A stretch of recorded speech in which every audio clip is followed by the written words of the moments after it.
electric vehicle transition.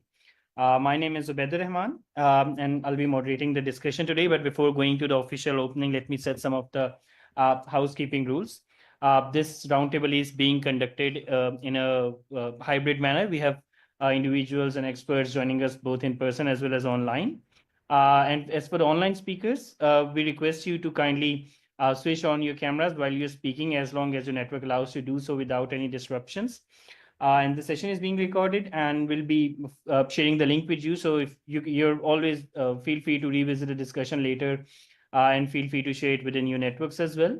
And since this is a roundtable discussion, we invite questions, comments, and suggestions from all of you as the session goes, or even you can sort of submit it to us in writing as well. And feel free to share them for the online participants. You can also share them in the chat or the Q&A box on the right hand side.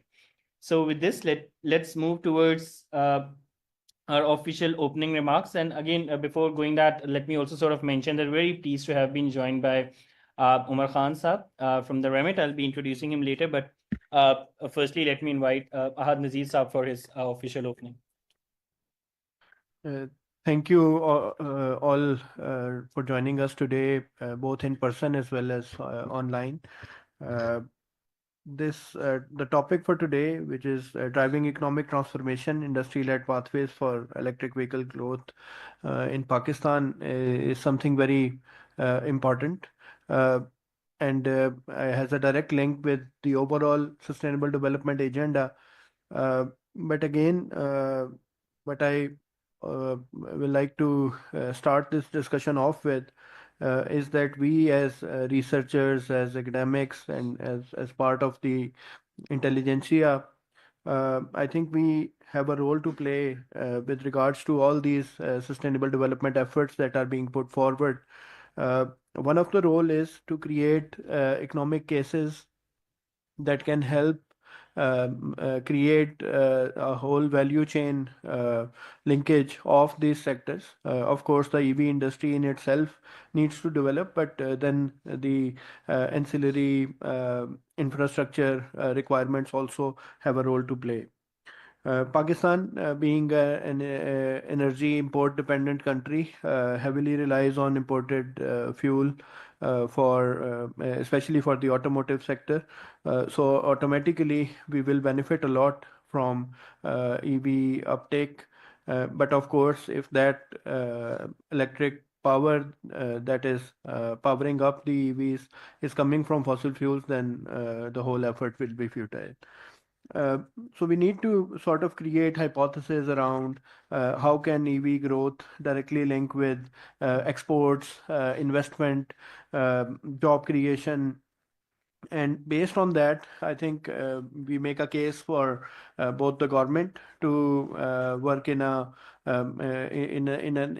right direction, and also for the private companies, for the private sector to sort of come together and move in the right direction. So with this, I'll hand it back to Beth, and looking forward to your remarks during the roundtable. Yes, thank you. Thank you so much, Ahad Saab. Okay, so let me just very quickly set the scene when we're again talking about electric vehicles. We have three landmark discussion points or events that are sort of coming up. I mean, we just recently had the 29th session of the Conference of Parties in Baku. And when we're again talking about electric vehicles, some of the very important declarations sort of came up. For example, there was a Baku declaration on urban decarbonization that actually talks a lot about the electric vehicles and their central position in enabling the whole transport sector decarbonization platform. And then we also saw a lot of discussion on how these developed countries and how the dynamics are very different for the developing countries when we actually talk about the whole transition. It's not, again, that simple. I mean, it's not just the EV stocks, the infrastructure support, how that's going to come up, the technology transformation, how that's going to come up. That's also really challenging. So that's something that was also discussed in length at COP29 as well. Another critical outcome was the global energy storage and the grid pledge that happened at Baku. And it's again, the focus was on again enhancing the grid capacity. And that is again very pivotal when we talk about the EV transition. So that's something that's there as well. Now, on the second end, we all know that in 2025, Pakistan is to submit its updated national determined contribution, its NDC 3.0. And if we remember from the NDC 2.0, electric vehicles and its target of achieving 30% of sales in EVs was among one of the very key targets. Now, when we actually are going towards the discussions, the Global Climate Change Impact Study Center, GCISC, in collaboration with ministry, is also sort of looking to, revise its targets for various sectors in which, again, the transport is going to play a very important role. So how do we actually, from the past 3 to 4 years, what have we actually done, and how do we enable this transition when we talk about the EVs, what needs to further come in? And lastly, but most importantly, we have heard, and again, very pleased to have Usman Saab with us as well, that Pakistan is in the process of formulating its national new energy vehicle policy of 2025. And that's something that's really going to be important when we talk about, again, the transport sector decarbonization. But I'll let him talk. And the today's discussion would be like, initially we'll have what the policy is and some of the insights coming from Usman Sahab. And then we'll sort of try to sort of see what recommendations we do have from the experts gathered over here. We have the financing institutions that are to support the EV transition. We have some of the private sector. We have engineering development board colleagues with us as well. And let's see like if we have any suggestions around those, and generally in broadly in the overall concept of EV ecosystem in Pakistan as well. And so with this, without any further ado, thank you so much. Usman Saab is currently the Remit lead advisor, and he has been leading the whole development of the new energy vehicle policy, again, definitely in collaboration, support from the Ministry of Industries and Production. So, but I'll stop here and request and invite Usman Saab for his initial presentation and talk around the policy and what it entails. And then Usman Saab will definitely be sending you a detailed suggestions and comments coming from the experts sitting over here as well. So with this, over to you. Thank you so much for joining us. Thank you, Betsab. First, thank you, everyone. Am I clearly audible? Is my voice clear? Yes, you're perfectly audible. And the screen is visible as well, I hope. No, I think you sort of unshared it. If you can please share it again. It was initially shared, but it's not visible as of now. Let me just do it again.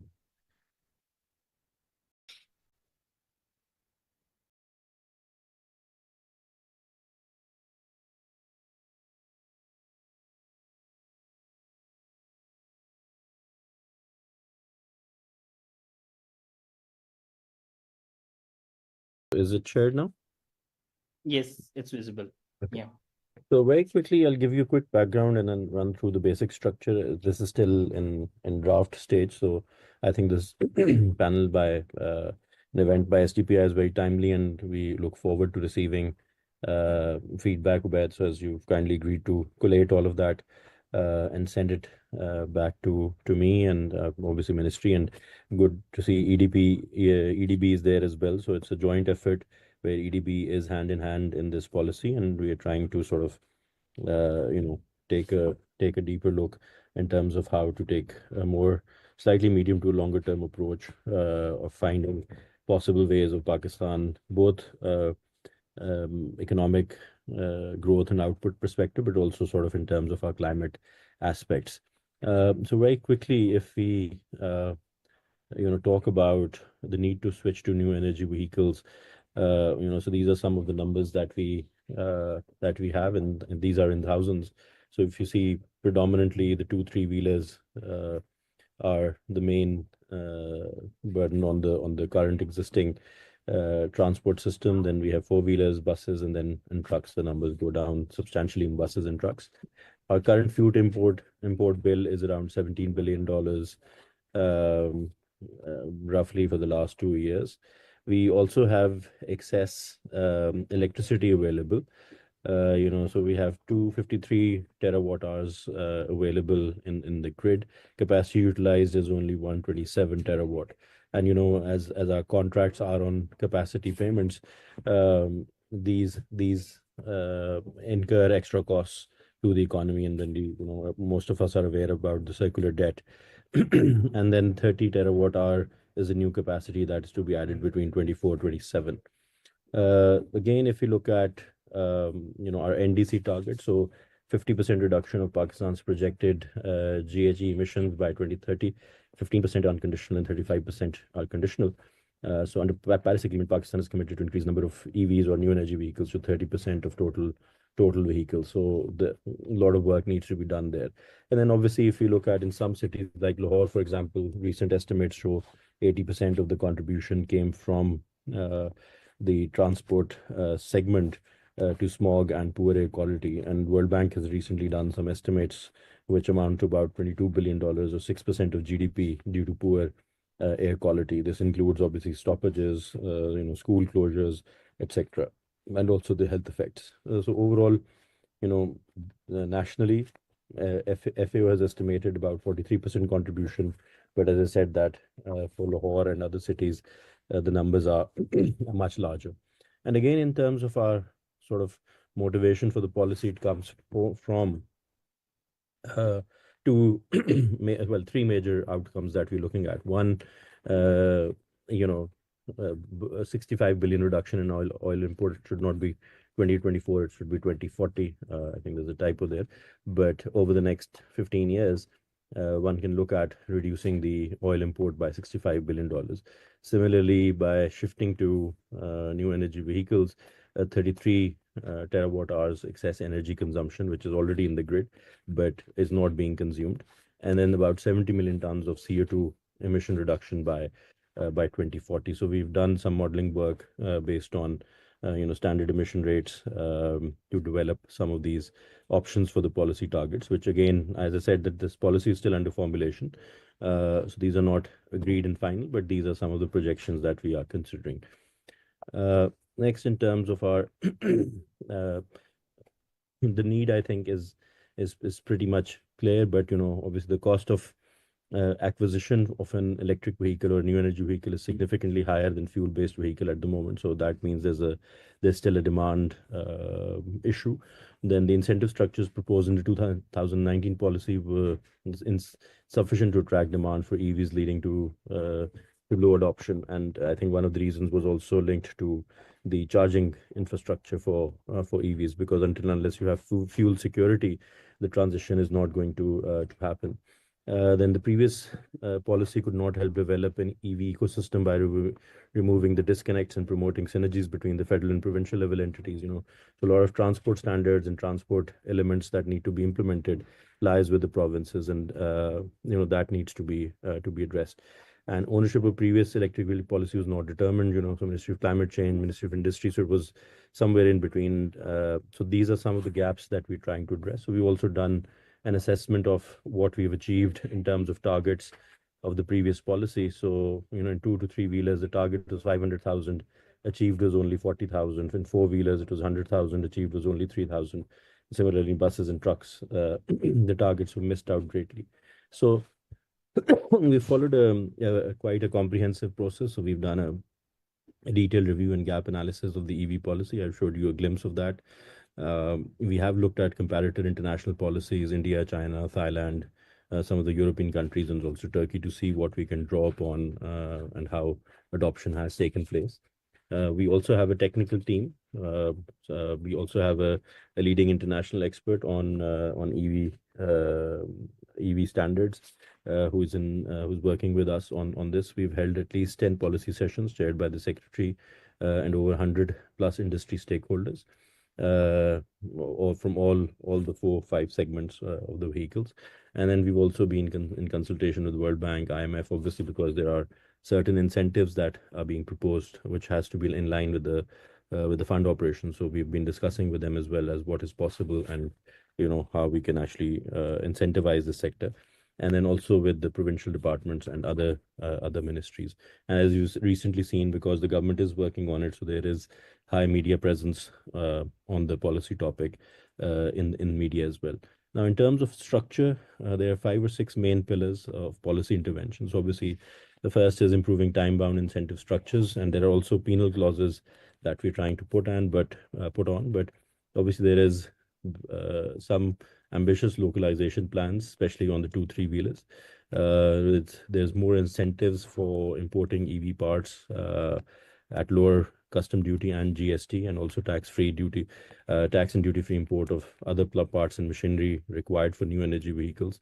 And there's some provisioning, priority provisioning on land and utilities on priority basis. Ecosystem development. So a new energy vehicle center for safety, standardization, and workforce development is being developed, is being proposed in the policy. This will work not just on the safety standards, but also sort of looking at workforce training, setting up the overall ecosystem. Then there is a whole plan for charging infrastructure, especially covering non-viable remote areas, because obviously we need to expand. Then also moving towards affordable electricity for commercial charging. So we are in discussion with NECA in terms of what could be a slightly more favorable tariff rate for charging infrastructures, just to lower the cost of that energy. Similarly, for demand incentivization, there's going to be a new energy vehicle fund, which will come from placing either a carbon tax or a surcharge on combustion engines, so making them more expensive and incentivizing the new energy vehicles to make that shift.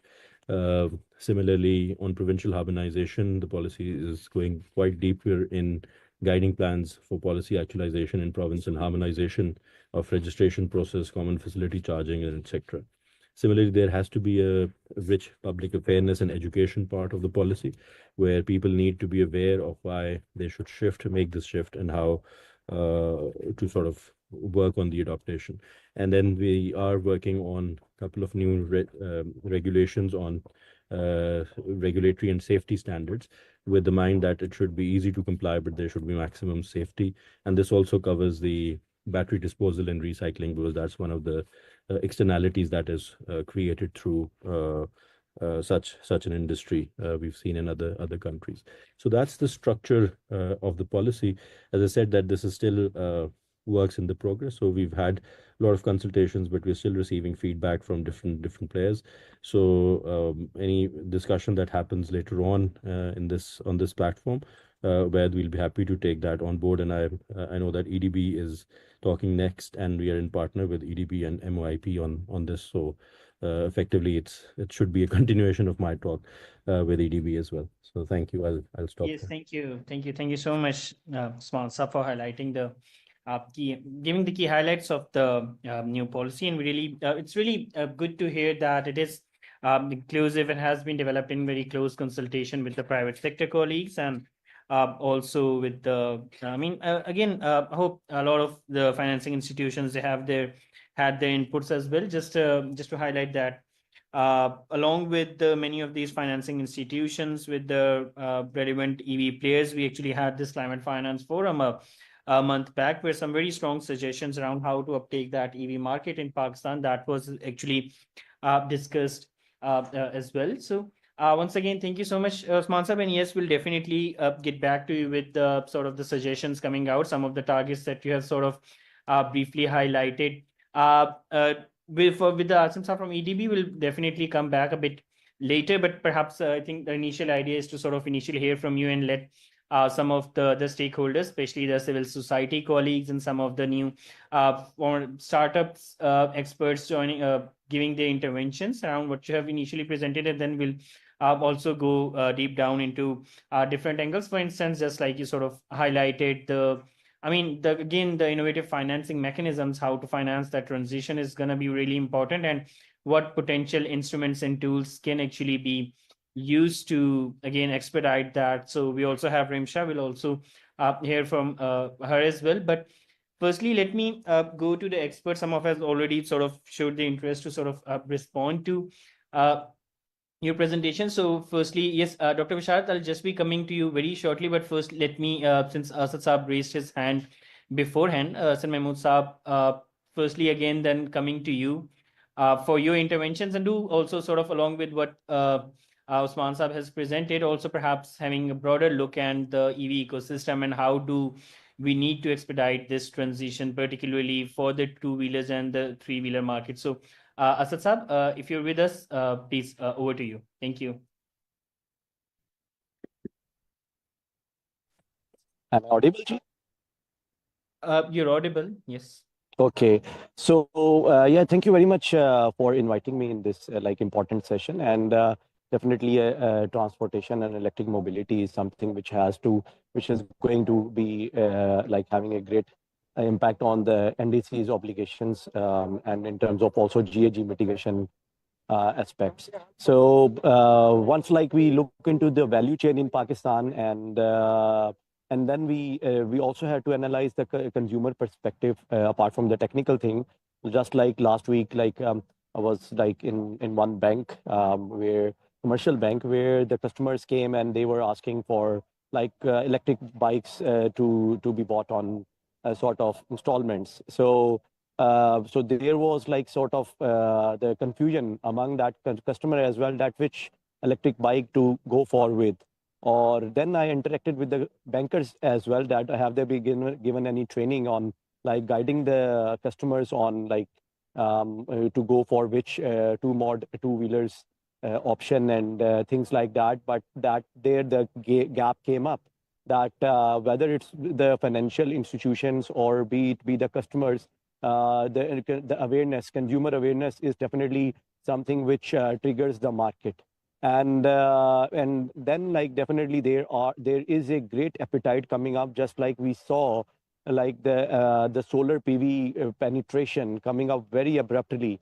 So I think like I can like just like this week or like I have been reached out by two representatives of different brands from China to enter into Pakistan market and see like how they can start up or their like partial manufacturing facilities, or look into sort of giving the franchises in each urban center like Lahore, or extending from Lahore to another city, for which like we definitely be looking forward to have an interaction with EDB as well.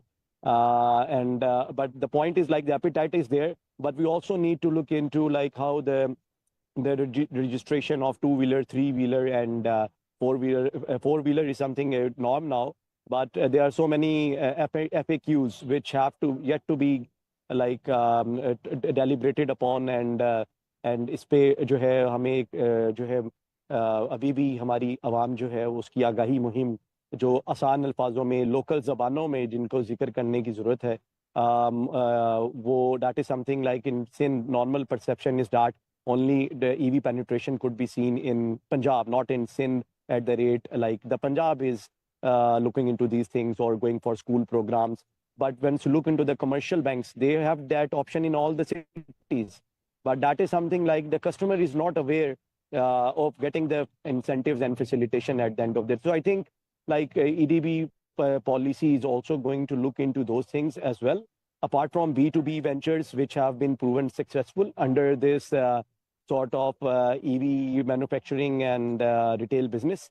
I think like we need to look into it. And secondly, like the academias, where there are EV test labs, partial testing facilities, they need to be opened up and develop the skill set for the laborers which are into real like petroleum-based two-wheelers or three-wheelers. So we need to also give them the skill set how to, if in any case the services are required, because they are the ones like which are also feeling endangered of their social economic aspects, that if the EVs come in, then how they are going to like carry on, although there is a like huge volume already there which and they will retain their customers, but one day or the other जमाना इनको पीछे छोड़ देगा, हमारे जमाने के साथ इनको भी तब्दील करना है और अपने भी तब्दीली लेकर आनी है. So I'll just stop over here for the time being. Thank you so much, Satsab, well noted point. So again, while we're talking about the Satsab, your point is very well understood, but let me also sort of if any of our colleagues from the financing sector wants to add on to anything, I believe we do have Taimur Saab with us. Taimur Saab, if you would like to sort of add on to any of the point before we go forward. Yeah, if you have any suggestions.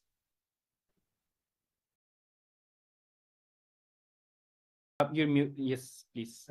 I think I'll just hold off for a bit and Sure, maybe towards the end I can. Perfect. Yeah. So Thank you. Thank you so much. So Dr. Basharat, you have your hand up. So yeah, coming to you. But if I may request that at least for the first round, let's sort of also like just like Asab also did that do provide your suggestions and comments or any particular point you want to raise around the new energy vehicle policy. So over to you, Dr. Basharat. Thank you.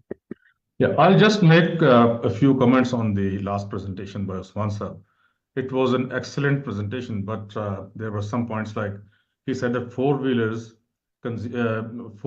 are about 5,700 in number, thousand, and the two-wheelers are 28 million. It is 5.7 million, I believe, and 28 million. So if you compare the fuel consumption, it is 6 times more by the four-wheelers as compared to the two-wheelers. So we should also have this policy, you see, because when the 2019 policy was being developed, the advisor to the Prime Minister asked me to have a look at it and at the draft, and I gave my suggestions. But then you see the four-wheeler manufacturers, the IC engine manufacturers, they did not agree that we should have such a policy in Pakistan for four-wheelers EV then.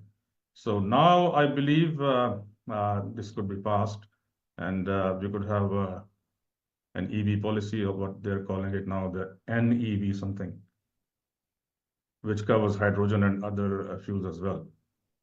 Then the next comment would be regarding the cost of EVs. He said is very high, so many won't be able to afford it. Well, if you buy Tesla, then its cost is of course very high, but there are many Chinese versions of EVs which start from $5,000 for a small car. So they are quite affordable if we reduce the custom duties and taxes.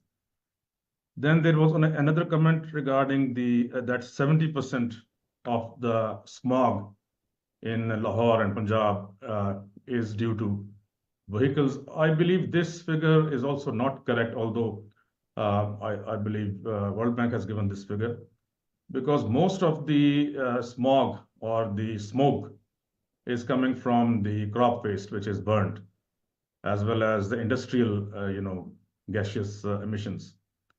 And not more than 30% is due to vehicles. Then I would also like to suggest that the registration process for EVs, especially the four-wheelers, should be made easiest, I would say. So these are just a few comments, and then later, if you have time, then I can give you a presentation. Thank you so much, Dr. Basharat. Yes, as for your comments on the data discrepancy, let us again check back what references have the EDB and Remit team have used, and definitely get back. And again, yes, for both of the points. Thank you so much. So let me again come to Rimsha for her interventions, and then I'll be coming to our online speakers. Yes, over to you, Rimsha. Thank you so much, Ubaid, for inviting me. And we actually conducted a study on. If you could also, sorry, I forgot to introduce you. If you can briefly introduce yourself as well. So my name is Rimsha, and I'm working as a researcher at Policy Research Institute for Equitable Development, PRIDE. And our work is mainly around energy transition. And last year, we also conducted a study specifically on 2- and 3-wheeler EV adoption in Pakistan. That was done in collaboration with Agora. But I will get on to the details later on. But as Ubaid mentioned, to give the inputs on the EV policy that is being proposed currently, it was a great presentation, and I saw the numbers of EV vehicles have been increasing. But as Dr. Basharat also mentioned, that currently the traditional two-wheelers in Pakistan are more than 27 million, and they are actually consuming around $5 to $6 billion of worth of petrol, which is resulting in the circular debt of Pakistan as well. So given that the policy that is being proposed is great, but like the last time, the 2019 policy, in which we set very ambitious targets, I'm not sure if there's any other ambitious any such targets that is being mentioned here. But apart from that, there is a gap in the implementation of that policy. There should be a separate implementation plan for that policy, because the last policy that came in 2019, after that in 23, there was a subsidy scheme models that was introduced. in which there was, 4 types of subsidy model, such as a cash purchase model, easy loan model. And then there was another which was called Prime Minister's Youth Business and Agriculture Loan Scheme. Those schemes that were introduced were very attractive and they were very good because it was directly targeted for the consumers to actually adopt the 2 or 3 wheelers. But unfortunately, that scheme was never implemented. Although it was offering 0% interest rate, it was offering a 3-year tenure period, and it was offered on a sharing basis with government and banks. But that scheme was never materialized. So I see that there should be a specific implementation plan that should be incorporated. And then secondly, the main issue with the adoption of EVs, whether 2, 3, or 4-wheelers, is the issue of being considered as a high-risk product, because this is a relatively newer market for Pakistan. So if there are opportunities where some risk mitigating measure or a risk mitigating mechanism is introduced by the government, that will help ensure the investor confidence, as well as for directly helping for the consumer to adopt as well. Like, if I give you an example, there are no formal secondary markets for batteries for EVs. So how will a consumer adopt a new technology which doesn't have a formal secondary, or similarly for the investor as well? So this is an issue. And then secondly, battery is the most expensive part of for an electric vehicle.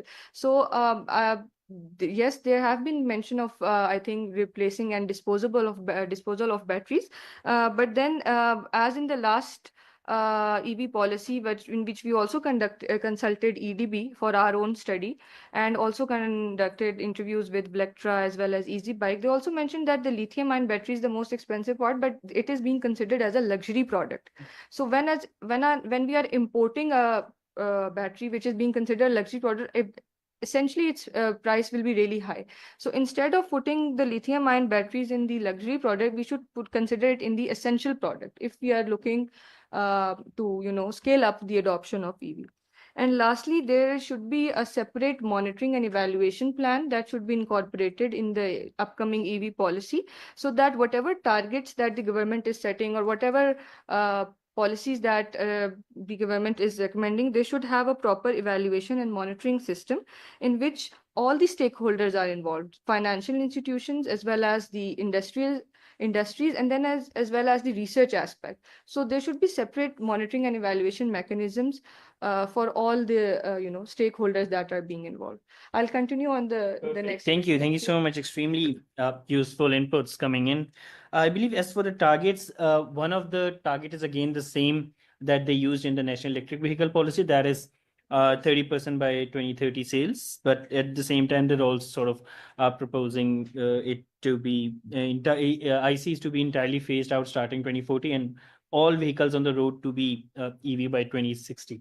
So that's something that's new coming up in this. But again, the policy is definitely not formalized, but definitely extremely relevant points talking about the risk mitigation policies, having a specific market, battery vehicles, and M&E. Thank you so much, Rimsha. So again, let me take this debate to, we have Hamad Bashir Saab. Hamad Bashir Saab has, again, very extensive experience working formerly with the startups, and again in this whole regime as well. So Hamad Saab, you have also been again looking at the initial presentation given by the Usman Saab around the new energy vehicle policy. If you have initially any suggestions around those, so please feel free. Thank you so much.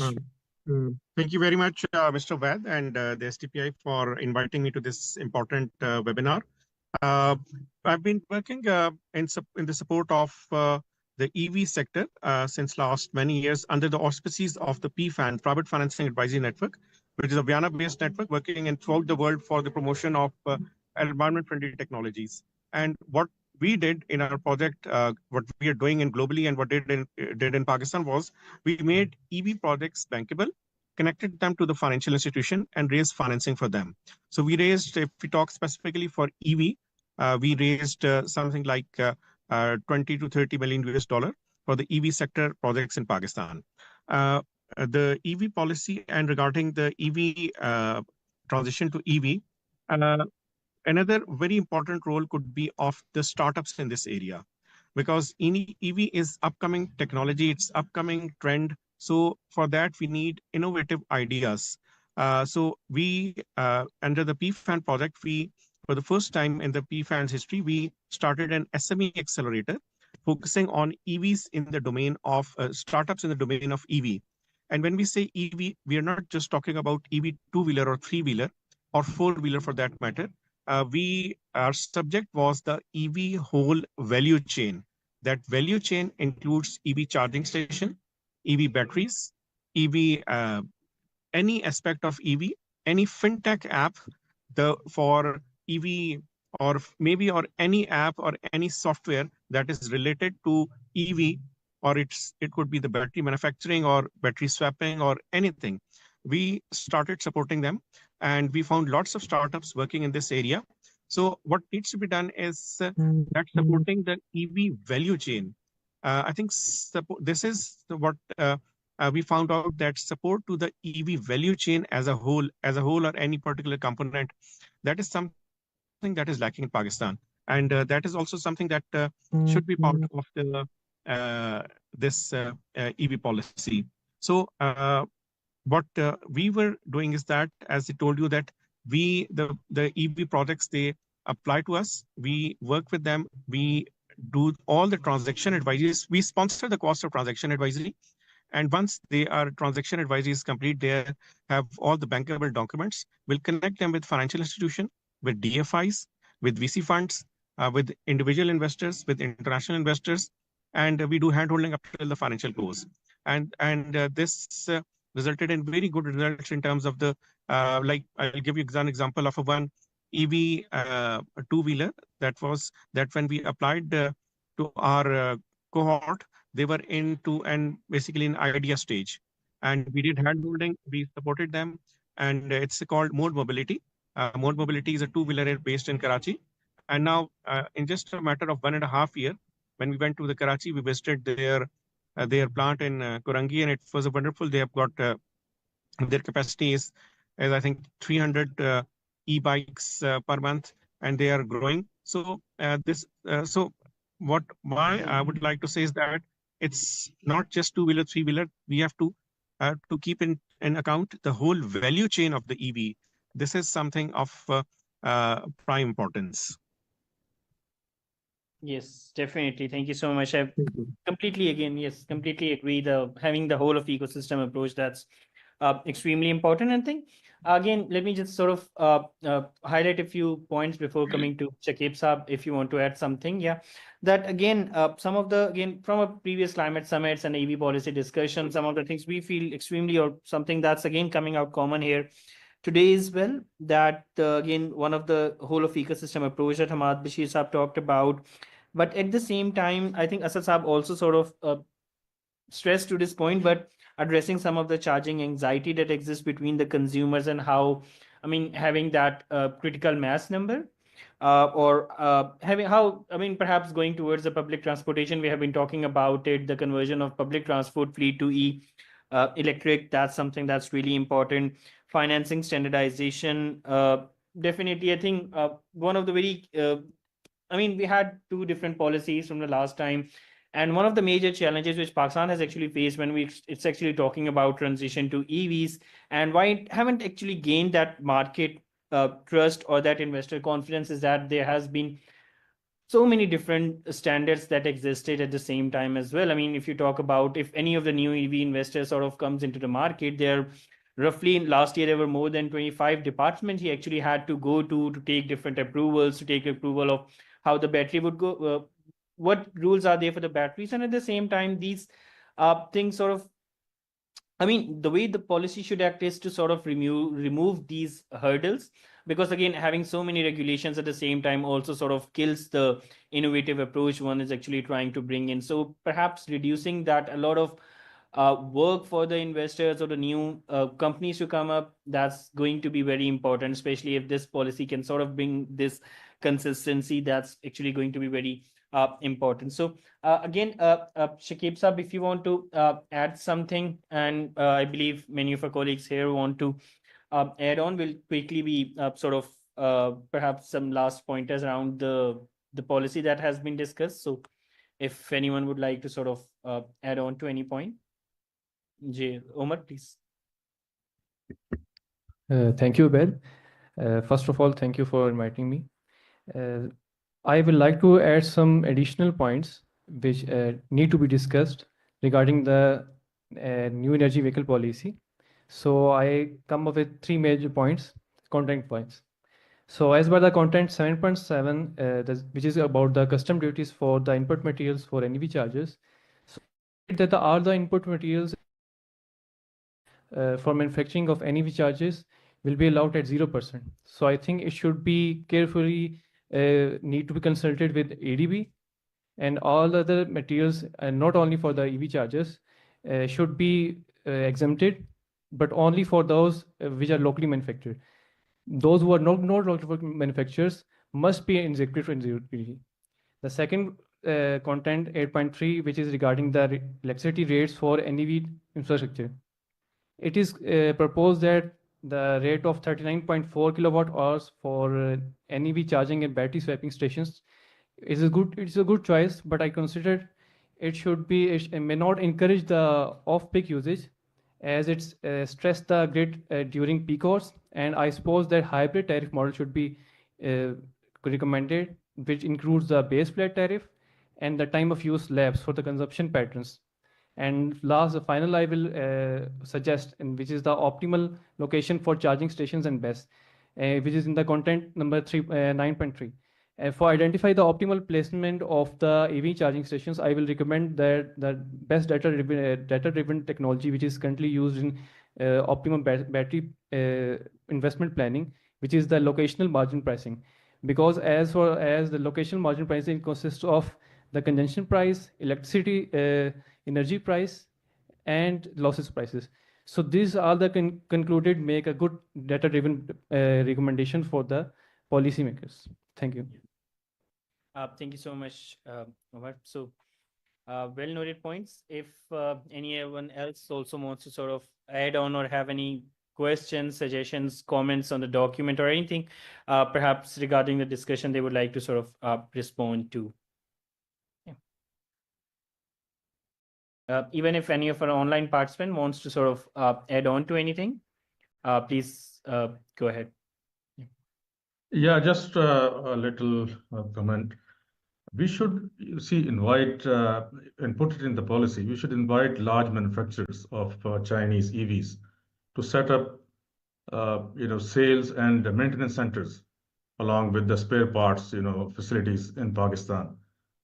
And they could also have charging stations and their batteries and all that with them. And they should be incentivized, given incentives to set up such centers in all the major cities of Pakistan. Also give, they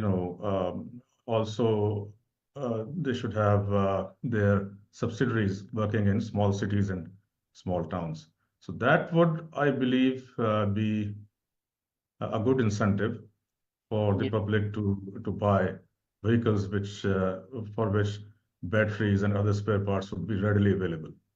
Yes, definitely. Thank you so much, Dr. Basharat. And at the same time, again, I believe the policy also sort of responds to its incorporation or how different these special technology zones authorities, special economic zones, how they can also sort of add to the values, or how, especially when we talk about the special economic zones coming in CPEC, we're also looking that just Pakistan has very recently signed some of the MOUs with a couple of Chinese companies that could eventually perhaps promote the localization within the special economic zones. But once they are picked up, so that's again a very different debate. But yeah, any last comment or suggestion or question from anyone? Yes, for those 9 special economic zones along the CPEC route, first of all, government should provide them the required infrastructure, gas and electricity at a tariff which is affordable for the Chinese companies to come and set up their industry over here. You see, that is the basic requirement.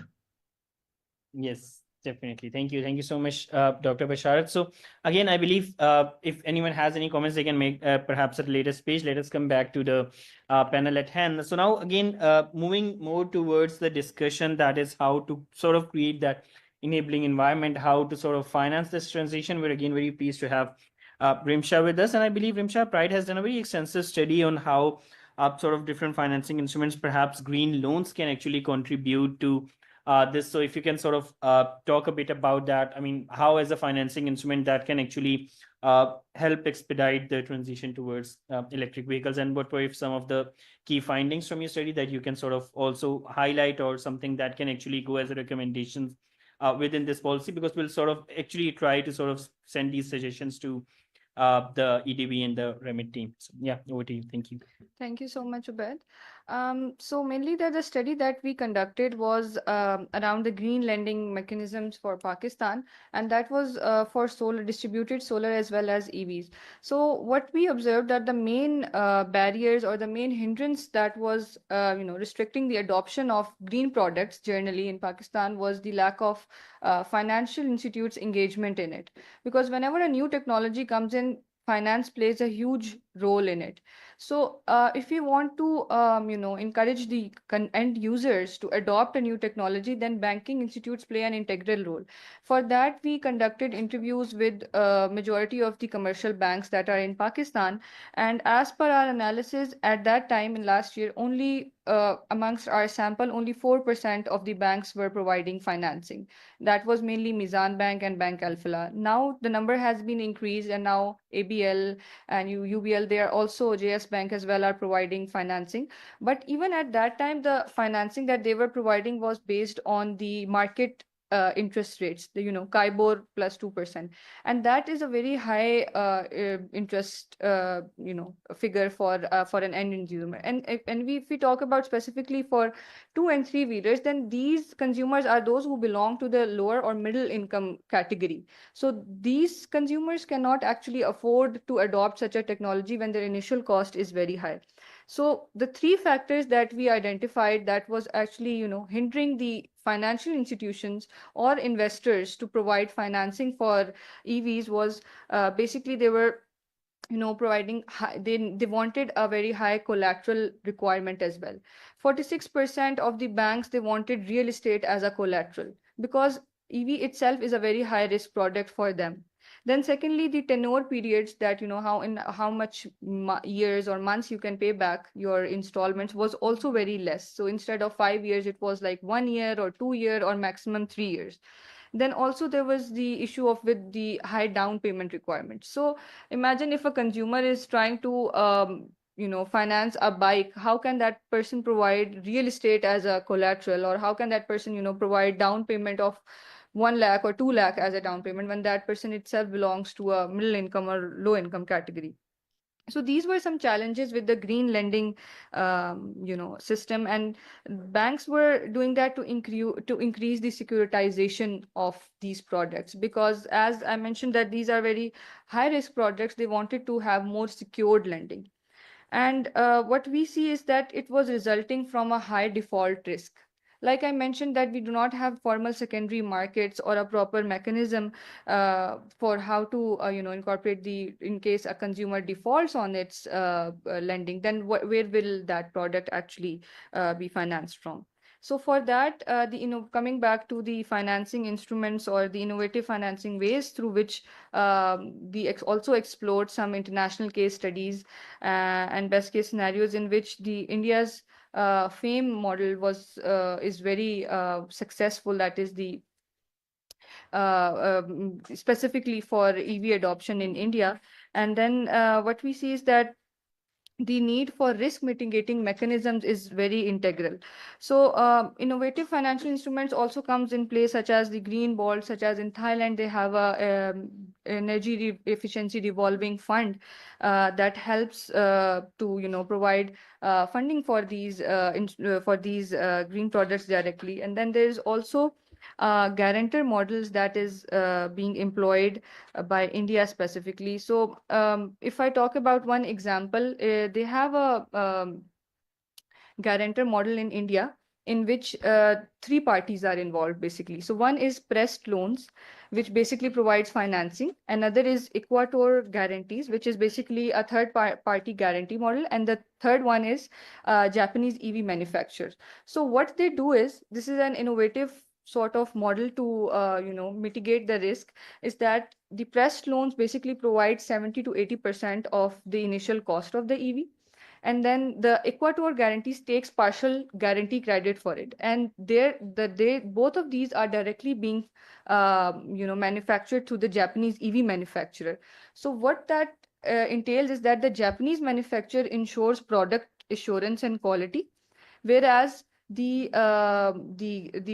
press loans ensures that it will provide financing. So it's a win-win situation for all the three segments, that the main issue of risk is minimized, whereas the financing is done by the third party, and that also ensures that there will be less cases of default in case a consumer is unable to pay back. So this is just one example of a guarantor model that Pakistan can also easily employ by involving a third party in it to ensure easy financing. There was another model in which it's called demand aggregator financial model, in which the fleet operators basically act as a mediator between the consumer as well as the financer.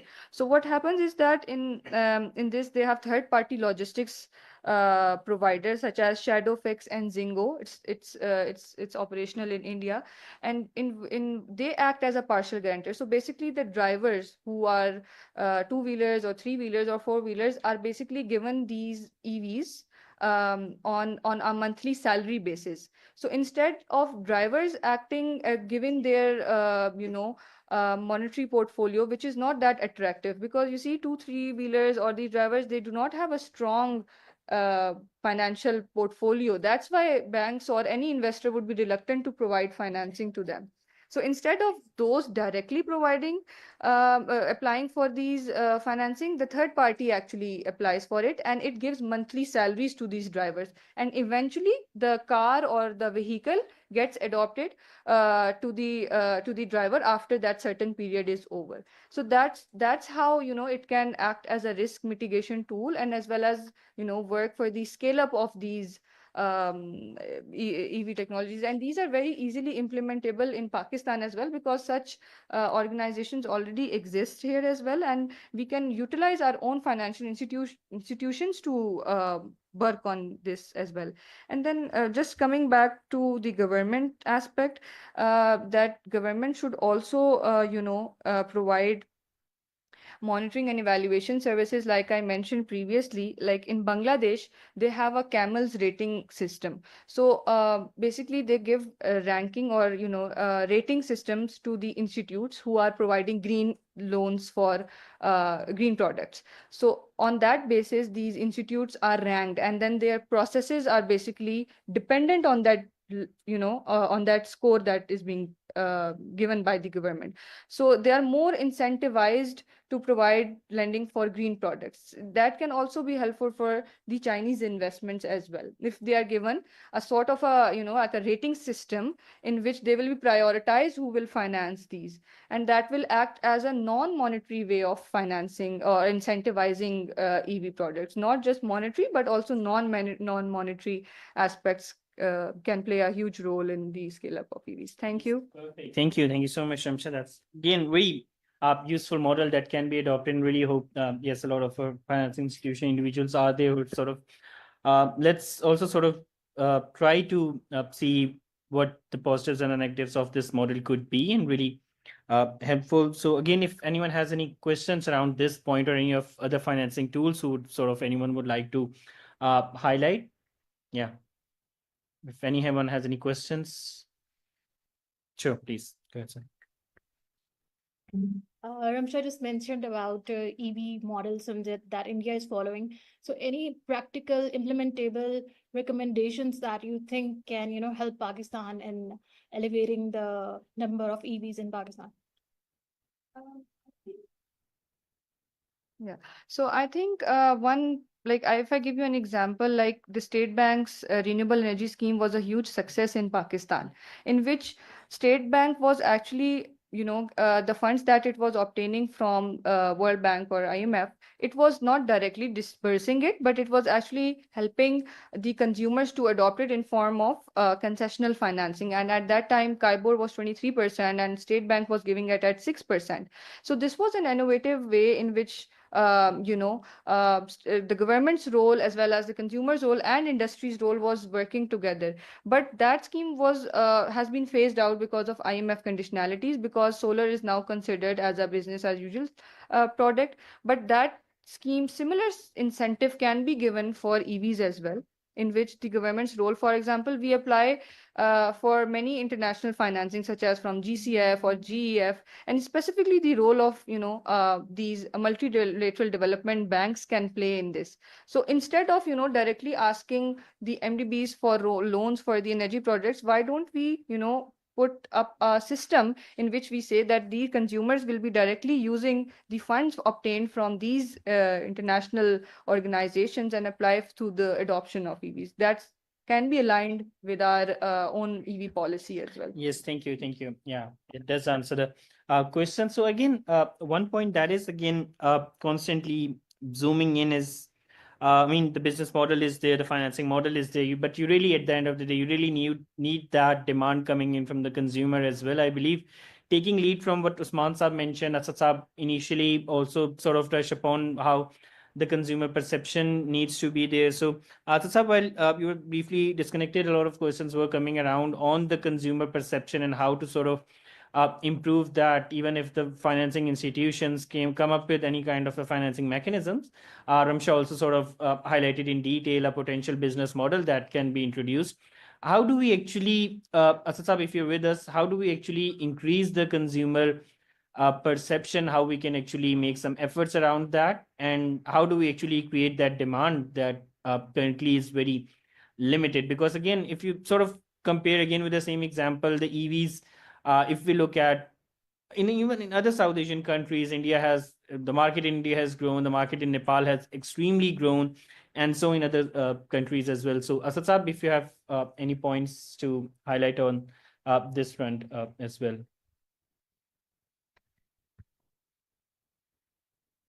Asad Saab, are you with us?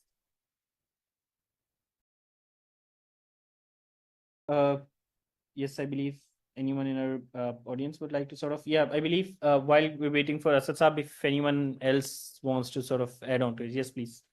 Go ahead. Yeah, I would just like to say that. Dr. Basharat, just a minute, I believe one of our colleagues here wants to add, and then I'll come to you. Yes. There are some negative perceptions about the consumer's point of view. One of this is the range anxiety, especially of the 2 and the 3-wheelers. So the consumer should look upon the range. They are mostly like a 50-60 kilometer. And then the charging time is another perception. We have a lack of infrastructure. We don't have too much charging stations around. And if the range anxiety is low, then the consumer time would also increase. So why he would adopt the EV. And lastly, the battery life and replacement. This is another concern that mostly a consumer is looking for. Thank you, Sarim. So I believe if I can request the MIS team to allow Fahim Ashraf Saab to speak. Umair, if you can kindly.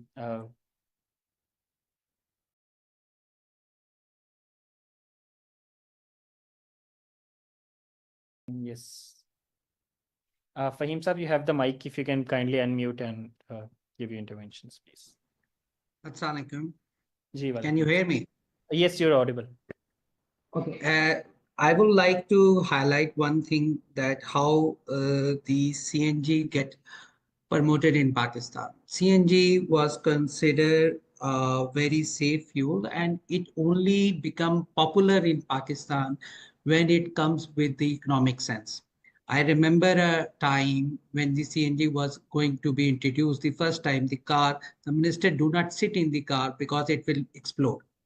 That was in 1989, 1990s. Now, later on, when we people start coming in, we started how it will break even. So when I see this EV chapter and everything, there are two things which people are not considering it, is how to convert the old vehicles into EV, that we need to have a policy for EV conversion kit. And the next thing is how to convert them. This technology will be very popular if our commercial sector get into that. Because for example, I am buying one car and we are buying one vehicle. We say we require 300-kilometer range or 500-kilometer range or 200-kilometer range. I will not travel every day. So to convert it, we need to have convince the commercial sector, the big organization, to convert into EV, because it will make economic sense. When it makes economic sense, the conversion would be very easy. One thing is very easy. There might be some segment they will purchase the new EV cars because they have the affordability. But if we goes on the downscale, if we make the EV conversion kit for a small, because somebody who is not willing to spend a lot of money, we can have a low range of 100-kilometer or 80-kilometer speed, and the person who are willing to pay more speed or more range, they can increase the battery, they can increase the motor size. So the policy should be focused on two main things as well, is the conversion of old vehicles to EV and supporting the EV conversion, and convincing how we convince the commercial sector and the segment who will make it commercially viable. Because if the things are commercially viable, then it is very easily change the dynamics of EV industry. I think that's my point of view. Thank you. No, I fully thank you so much, Fahim Saab, for bringing in this point. I believe this was actually missing from the discussion when we also initially started with the new energy vehicle policy. I believe that this point wasn't really highlighted, and if it is not there in the policy, this is something that must go. How do we actually go about retrofitting perhaps also, and the intervention? So extremely important, and we'll make sure that this point is definitely incorporated in the comments and suggestions that are going from this platform as an input to that policy as well. Yes, Dr. Bisharat, coming back to you, if you would like to sort of add on to any points, you raised your hand, and if also you would like to add to the points that were mentioned by Rimsha as well as Fahim Saab as well. So with this, over to you. Yeah, actually, I was going to make the same point as Mr. Fahim has just mentioned. Conversion kits, they should be made readily available. And for Rimsha, I would like to say that, you see, demand should be market driven. We should not go for any subsidies. I was the one who initiated the State Bank's, scheme in 2012, I believe, for up to 30 megawatts of renewable energy projects then. But it was for IPPs. But for these EVs, I don't think that we should subsidize and put burden on the general public for a person who is going to purchase an EV or an investor, manufacturer who is going to set up a plant. We should not give any incentives to them, just reduce the taxes and the duties instead of giving any subsidies. And this should be market driven. There is a huge market. People cannot afford to pay for the petrol and diesel. So they will, as soon as large Chinese EV manufacturers set up their plants here, or we start importing in bulk four-wheelers, you will see that there will be a lot of business generated in this field. Mechanics, battery manufacturers, battery sellers, and all that. So that is my point.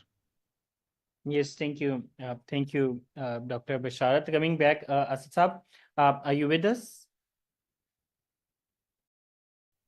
Okay, so I think the point, again, taking lead from what Fahim Saab has mentioned, again, let me come back to Hamad Bashir Saab. I believe this was the point we did sort of try to link a few months back when we sort of did that PFAN study. So if you have any points you would like to add on to, especially what lessons can we learn from the whole CNG and the gas transition that we saw happening a few years back? So yeah, over to you. Yes, when you talk of transition, just like Dr. Bisharat very rightly mentioned, it has to be market driven. Everything has to be market driven. There should not be any subsidies because if you want sustainable solution, long-term solution, then subsidies should not be there. Incentives in the form of policy should be there. So if we say the transition of CNG, that was people here in Pakistan, or perhaps maybe many other countries, they are, if you see EV from the context of, from the lens of environment, people would not be accepting that. People are not environment friendly, people are price conscious. They're not conscious of, in fact, in Pakistan, where people are not even quality conscious. So the adoption of CNG, as we did in our research, which we did in club with your valuable input, it was all because the cheaper price. Government has been trying since last, I remember 15 years back, there was government wanted to promote solar, but it wasn't very successful because it was, then they were saying this is very environment friendly and this is so much so, but nobody was willing to buy solar. Now we have seen that we are seeing this solar transition, that is only because it's cheaper. So it has to be market driven. So one of the lessons learned should be that it should be the people would not, in Pakistan, people would not care how friendly, environment friendly EV is or how environment damaging EV is. They're least bothered about that. They would be bothering, or what is the main decision for going for EV would be primarily the price. Yes, Over. Thank you. Yes, thank you so much, Ahmad Sabi. This makes sense. So let me again check if Rimsha has any points that she would like to sort of respond on to, or we can go towards the Q&A after this. Yes. I would just like to add that in terms of the State Bank scheme, which was basically a subsidized scheme, I do not recommend that we do the same thing for EVs. But the point was that the role of regulator or the government is really important when we are talking about the adoption of EVs, because even if we talk about the investors, for example, Chinese investors, even then the role of government is integral, because they will play a sort of mediator in between the government and between the consumer and the private companies. So what I recommend is more sort of a public-private partnership model. So we need that if we are talking about the scale up of EVs in Pakistan, not just subsidizing them, but working in partnership with them that ensures that there is confidence from the consumer, from the government aspect, and then as well as from the investor side as well. Thank you. Thank you. Yes, no, very well responded. So let me request if we have any. Yes, please, Saleh. We're moving towards the question answer session. If any of our speaker have any any of our participants have any question from any of the panelists or the speaker, please feel free to write in the chat box, or the people who are here can please raise their hands. Thank you. Over to you, Saleh. Yes, thank you so much. I think it was a wonderful presentation, and I guess the gaps that were missing in the last EV policies were rightly addressed, and especially on the inclusion of provincial, mandate that the provincial would be the part of this policy as well.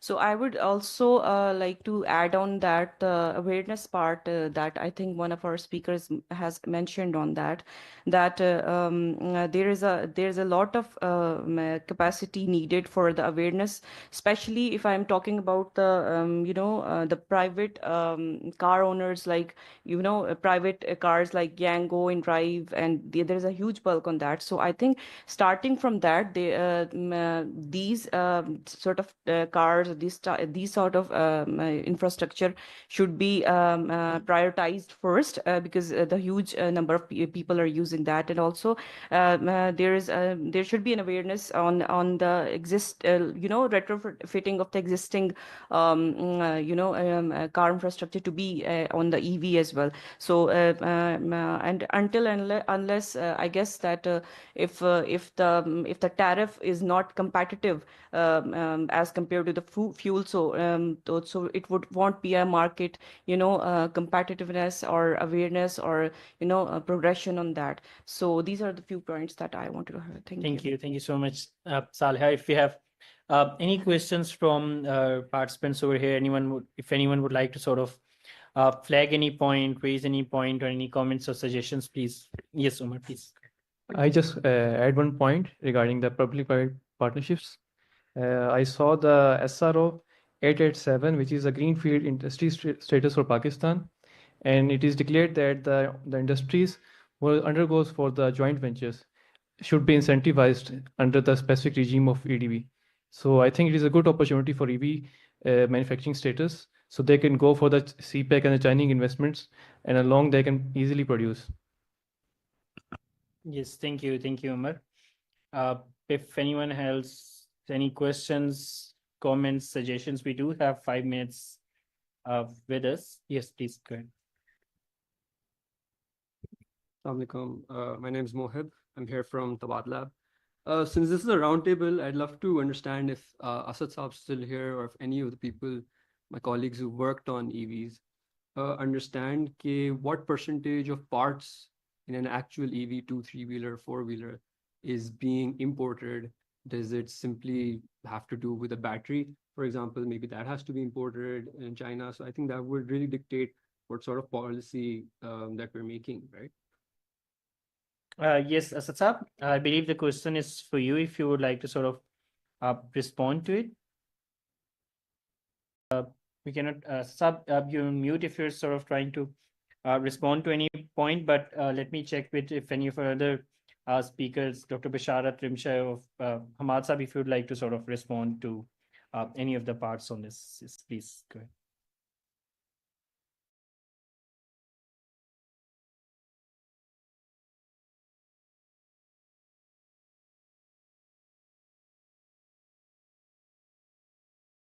Usman Saab just left. Usman Saab just left a couple of minutes ago, but I don't think if we do have anyone who's sort of responding, but what we can do is we can sort of let us get back to Asad Saab once he's here, and then get back to you in writing on this point. So, Dr. Basharat, if you have any points or response around this question, please go ahead. Yeah, I'm actually putting up my presentation on your. We're seeing that. Yeah. So if you allow me to share my screen, then I just don't have to write it down there. Can I share the screen? Yes, you can share the screen, but let me just sort of request a colleague here who has asked a question, and then if you can initially respond to that if you have any information, and then Sorry, you can. what was the question? Yes, we'll sort of repeat it again. Sir, I'm trying to understand if we have any mapping out of जो हमारे पास currently producers हैं या importers हैं, वो कितनी percentage parts के या फिर कौन से specific parts जो हैं वो import कर रहे हैं और कौन से locally manufacture हो रहे हैं in a single two-wheeler, for example. Okay, now EDB would have that information. I don't have, because I have worked for the Alternative Energy Development Board. Our job was just to promote alternative energy. Thank you, Dr. Basharat. I believe, fully agreed. But let me first just listen from Umar. But this question is Asad Saab is in. So once again, thank you so much, Asad Saab. But once again, let us hear the question one more time directly from the participant. We would really request you to sort of respond to it. But let me sort of summarize the question. It is that what portion of the instruments or the components are being imported that are being used, and who are some of the key players? How many players do we have in the market? So if you can sort of give us a market picture around this. So yeah, over to you.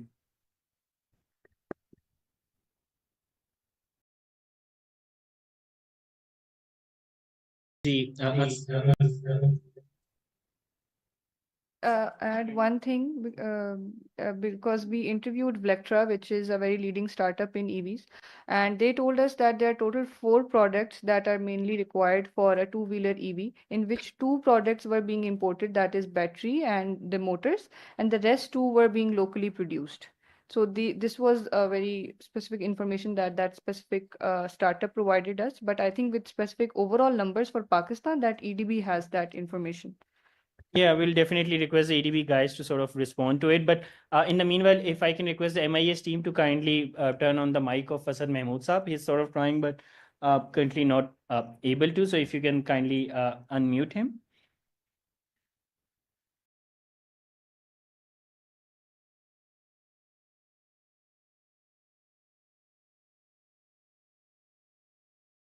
Asad Saab, can you try again, please? Too.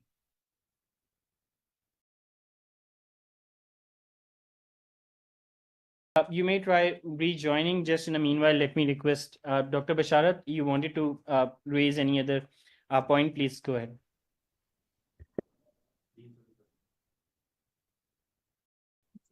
That, if you allow me, I would just like Yes, to please, add please, Insa, please go ahead. one point.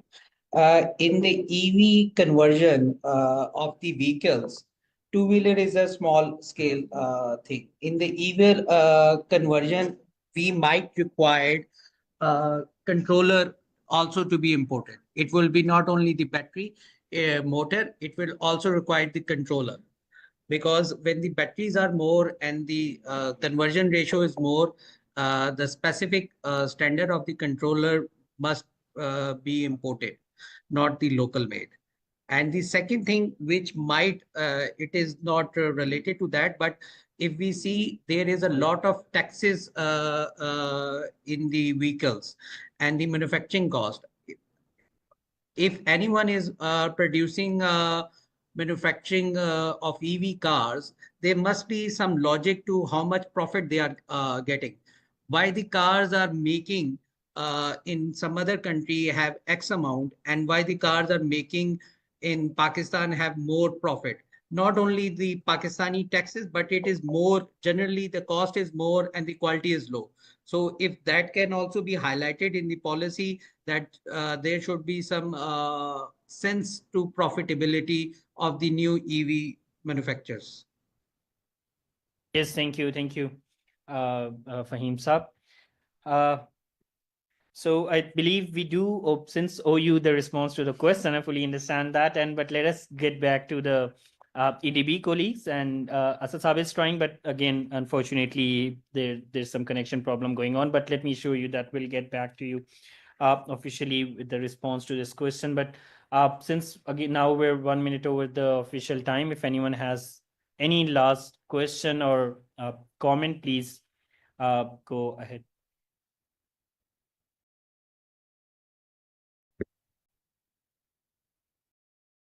So the HS score for the motorcycles, I will tell you that currently in 2023 it is $44,000 imports of two-wheelers. And also you can go for check for the HS scores for the under the chapter 8714 in the trade map. Yeah, but yes, we all do need to sort of have a bit of more discussion around the market that currently exists, fully noting that point. So once again, I believe Dr. Basharat, you again sort of turn on the camera. If you have any last comment, yeah, we'll close the session after that, please. Go ahead. Yeah, when the last policy in 2019 came up for approval, there was a lot of opposition from these Japanese and Korean four-wheel, IC engine manufacturers. So how do we see that this new policy, which is proposed for 2025 to 2030, would not be opposed by those who have already invested a huge amount in the manufacture of the IC engine based and these four-wheelers? Yeah, thank you, Dr. Basharat. No, I get the point that definitely the implementation side has been weak, but at the same time, one point is that when the 2019 policy sort of came out, we initially saw a bit of disconnect between the Ministry of Climate Change as well as Ministry of Industries and Production, because the mandate of who actually needs to provide that policy, that was a bit of confusing. I mean, I do remember that right after 2019 EV policy by Ministry of Climate Change, there was a new sort of a 2-3-wheeler and a truck policy that came from the side of EDB. We saw different targets being mentioned in the both of them. So we fully understand that was a disconnect. And I believe after that, one thing that actually happened a lot was that the COVID-19 sort of came in. A lot of the priorities did shifted, the interest rate, the inflation was there. So a lot of these, I do remember that the finance division that also sort of removed some of the provisions that were to be given to the EV imports. So that's something that also happened. But I believe with the passage of time over the past 4 years, the cost of batteries, the cost of EVs, particularly the two-wheelers and three-wheelers, have dropped down to a point that we do now have a business case going for them without any provision of new additional subsidies or the incentives. I fully agree with the point that you made previously that the market-based approach needs to be further developed. So I believe with the constant drop in the prices, I mean, the whole, again, definitely neither the Ministry of Industries and Production, neither the Ministry of Climate Change should again bring in investments. The whole idea of the new policy should be perhaps to provide that consistency or provide that enabling environment where the private sector can come in with more efficiently, provide them that space where there is perhaps more consistency, more coordination between the relevant departments. So this is where, again, I believe that a common framework should be presented with the proper roadmap, which department needs to do what when we go towards the implementation roadmap of the policy. That's again going to be extremely critical if we have to go towards the market, particularly for the four-wheelers. And two-wheelers and three-wheelers are all among themselves, they're going to make that place. That does have a very strong business case. So once that provisions are there, it should pick up. But again, I'll leave it up to definitely make sure we do add these in the comments. So with this, let's sort of. Yeah, there is a good news I would like to share, which just came up. It is from the Minister for Industries and Production. He has directed CDA to set up charging stations on all the petrol stations in Islamabad, EV charging stations. That's a good news. That's good. Yeah, no, definitely that's good. And that has made a compulsion also, compulsion from all in the limits of Islamabad. So that would be an encouraging sign. Definitely. So I believe the whole point is that, I mean, for any transition, I mean, we have been speaking on this for a long substantial time, that for any transition, you need that critical mass, which needs to be there before any technology sort of jumps in, because the EVs since 2019 have been facing that chicken and egg problem. You don't really go for EVs because there is no charging infrastructure, and that infrastructure does not pick up because you don't have the EVs on the road. But with these announcements, with both, I believe Dr. Basharat and Hamad Saab have mentioned, we can actually provide that critical mass after which the EVs numbers can particularly take up. So once again, coming towards the conclusion, thank you so much everyone for all of your inputs. Firstly, coming towards the new energy vehicle policy that's about to come up, we'll make sure that we do share the draft with all of you before officially forwarding it to the Engineering Development Board and the REMIT team and Ministry of Industries and Production. And if you have any further comments that you would like to sort of add, which were not discussed here, do